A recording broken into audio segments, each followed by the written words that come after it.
Hey everyone, I'm excited for the holiday season, and to me, that means big meals with friends and family. We got that turkey, that prime rib, maybe that ham, but also potentially that extra serving of pie and that extra dollop of cranberry sauce. Those two are going to be glucose challenges for your body to handle. Can you improve your body's ability to handle that extra serving of pie? In this week's H.V.M.N. Research Roundup, let's talk about a pair of studies that describes this.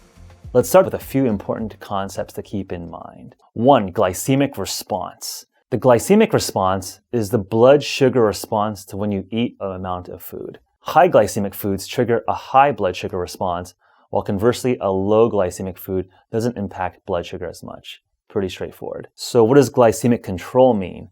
Glycemic control means your body's ability to control and handle sugar. So the better the control, the less your blood sugar deviates with a challenge of sugar or glucose. Lastly, let's define what an oral glucose tolerance test is. This is typically a standard medical test that's a 75-gram dose of sugar or glucose. And you take that all in one go. That's almost 2 cans of soda in one shot. So a lot of sugar. A normal healthy person should be able to process and bring blood sugar back down within 2 hours. If not, then you might want to check your local doctor. You might have impaired glucose tolerance, prediabetes, or diabetes. The 2 studies that we're talking about today come from University of British Columbia's Professor Jonathan Little and University of Oxford Professor Kieran Clarke, who published papers in August 2019 and February 2018 looking at how ketone ester, or more specifically, the ketone monoester found in our H.V.M.N. ketone ester,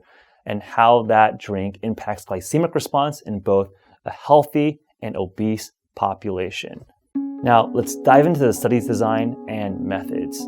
15 obese people and 20 healthy people went under a pair of oral glucose tolerance tests with a placebo or a ketone monoester drink 30 minutes before an oral glucose tolerance test. Both studies were randomized crossover trials, meaning that each patient or each participant did both a placebo and a ketone ester drink in a randomized order on 2 separate days.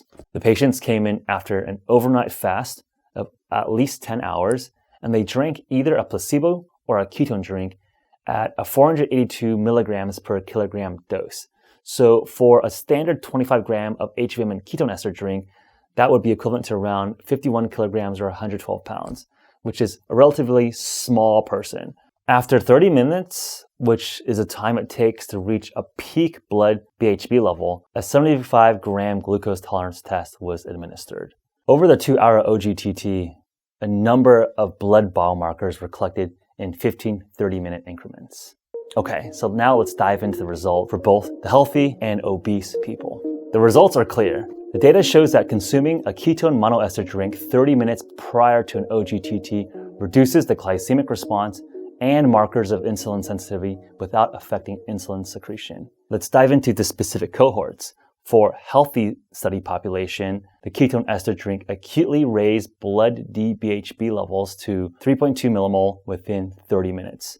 Compared to the placebo drink, the ketone ester drink significantly decreased the glucose area under the curve by 16%, non-esterified fatty acid area under the curve by 44%, while both at the same time improving oral glucose insulin sensitivity index by 11%. There was no difference in insulin secretion. Now, for the obese study populations, the results also showed a similar result. The KE drink increased DBHB to a maximum of about 3.4 millimole BHB during the OGTT. And now compared with the placebo drink, KE reduced glucose by about 11%, non-esterified fatty acids by 21%, and glucagon-like peptide 1 by 31%, all areas under the curve. Whereas glucagon AUC increased by 11%. The oral glucose insulin sensitivity index also improved by 11% in this population. Some other biomarkers for the obese population: no differences in triglycerides, C-peptide, or insulin areas under the curve were observed after the ketone ester drink. Interestingly, the mean arterial blood pressure decreased while the heart rate increased in the obese population after the ketone ester drink. If you recall from the beginning of this video is all about glucose control or glycemic response control. Now, what does it exactly mean when we reduce the glucose area under the curve?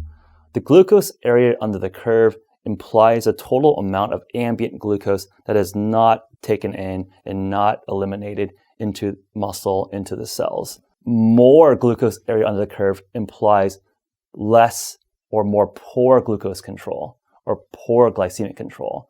And a smaller reduced glucose area under the curve implies improved or enhanced glycemic or glucose control. So a little bit of counterintuitive of what reduced and improved sort of mean opposite things, but in this case means the same thing because you want reduced means better.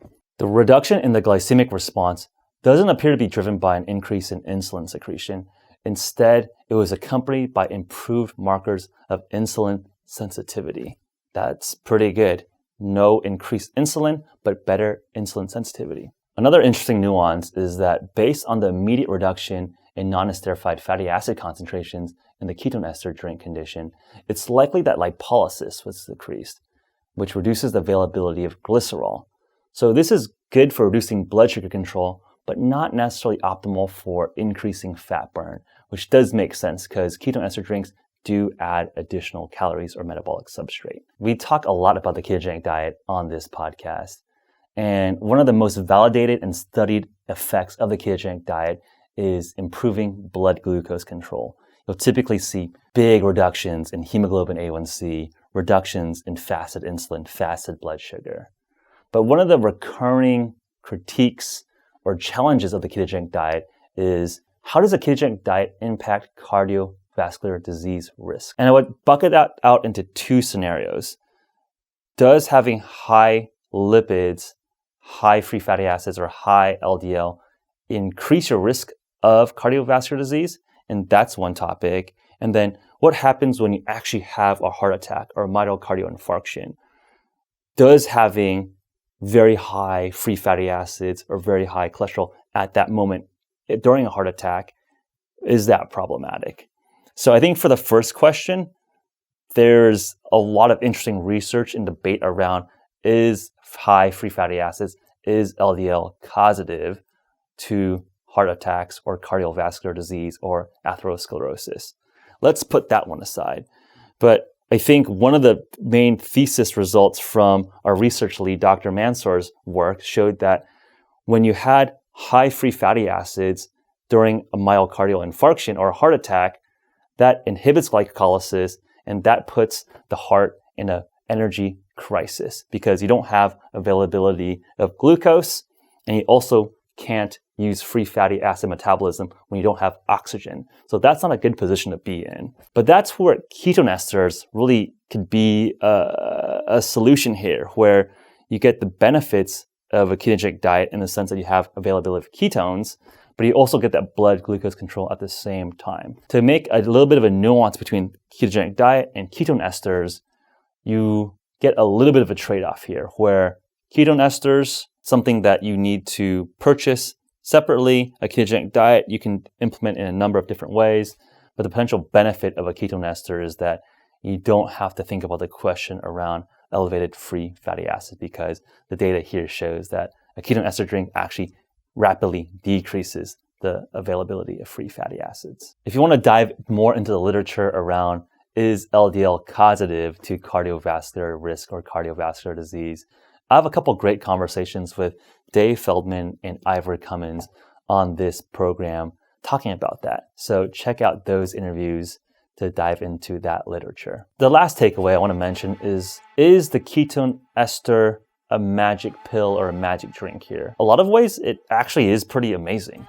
You instantly, with a ketone ester drink, reduce your glycemic response. Ketone ester drink really does seem to allow you to conquer a glucose challenge. Because if you think about it, a 75-gram oral glucose tolerance test is almost equivalent to 2 cans of soda.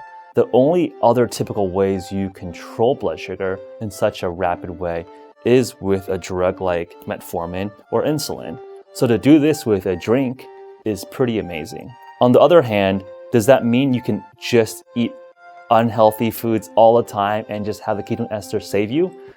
Probably not. We shouldn't just allow your body to be abused just because something can rescue and eliminate some of the deficits of your bad diet. If you just live a poor lifestyle, nothing is going to just be a magic bullet to save you. But my suspicion here is that use this as a tool, but still have a sensible diet. So what does this all mean for day-to-day practice? I remember a conversation I had with Dr. Priyanka Wally previously on this podcast, where she mentioned that if she had a keto cheat day, where she normally eats a ketogenic diet and has a cheat day, she'll use a KE to bring her back into ketosis.